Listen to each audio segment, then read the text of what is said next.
Fort William থেকে টিপবে আর ওখানে ধপাধপ চলে। বাংলাদেশের মতো একটি দেশকে ধ্বংস করতে ভারতের মাত্র 4 থেকে 5টি ড্রোনই যথেষ্ট বলে এক বিতর্কিত মন্তব্য করে ব্যাপক আলোচনার জন্ম দিয়েছেন ভারতীয় জনতা পার্টির বিজেপি নেতা ও পশ্চিমবঙ্গ বিধানসভার বিরোধী দলীয় নেতা শুভেন্দু অধিকারী। সম্প্রতি তিনি দাবি করেন কলকাতার ফোর্ট উইলিয়াম থেকে এমন ড্রোন পাঠালেই বাংলাদেশের সামরিক ক্ষমতা ধ্বংস হয়ে যাবে। 12 জানুয়ারি পশ্চিমবঙ্গের সাংবাদিকদের সঙ্গে আলাপকালে তিনি বাংলাদেশকে ধ্বংসের এসব হুমকি দেন। তিনি বলেন, বাংলাদেশ যুদ্ধ খেলায় মেতে উঠেছে। ওদের যুদ্ধ থামাতে ভারতের ট্যাঙ্ক বা বন্দুকের দরকার নেই।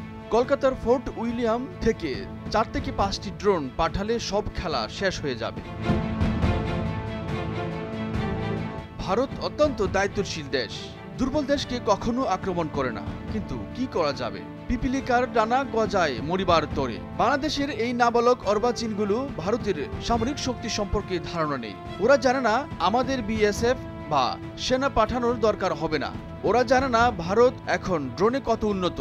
যদি ভারতের ধৈর্যের বাঁধ ভাঙে তাহলে গোটা 5 ড্রোন পাঠিয়ে দিলেই ওদের কাজ শেষ হয়ে যাবে। মমতা বন্দ্যোপাধ্যায়ের দল তৃণমূল কংগ্রেস থেকে 2020 সালে বিজেপিতে যোগ দেওয়া শুভেন্দু বলেন, ওরা আমাদের বালুরঘাট সীমান্তের সামনে কয়েকটা ট্যাঙ্ক নিয়ে খড়ের গাদা দিয়ে ঢেকে রেখেছে। ওরা জানে না যুদ্ধ করতে এখন আমাদের ট্যাঙ্ক লাগে না। ওরা এখনো 60 থেকে 70 সালে পড়ে আছে। এখন ট্যাঙ্ক দিয়ে যুদ্ধ হয় না, বন্দুক দিয়ে যুদ্ধ হয় না। যুদ্ধ করতে এখন আর ম্যান পাওয়ার লাগে না। ভারত কয়েকটা ড্রোন পাঠাবে, তাহলে ওরা গল্প হয়ে যাবে। অশিক্ষিত মূর্খ রাজাকারের বাচ্চাগুলো ভারতের শক্তি সম্পর্কে জানে না। এখানে ফোর্ট উইলিয়াম থেকে বোতাম টিপলেই টপাটপ ড্রোন বের হবে, ওদের দফা শেষ হয়ে যাবে।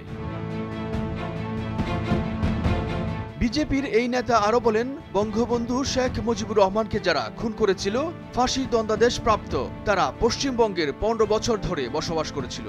একজন হাওড়াতে হোমিওপ্যাথিক ডাক্তার সেজেছিল, ওখানে মারা গেছে। আরেকজন মাস্টার মাজেদ পাক সার্কাসে ইংরেজি শিক্ষক হিসেবে লুকিয়েছিল। তাকে 2022 সালে বাংলাদেশের হাতে তুলে দেওয়া হয়। পরবর্তীতে তাকে ফাঁসির দণ্ডাদেশ কার্যকর করা হয়েছিল।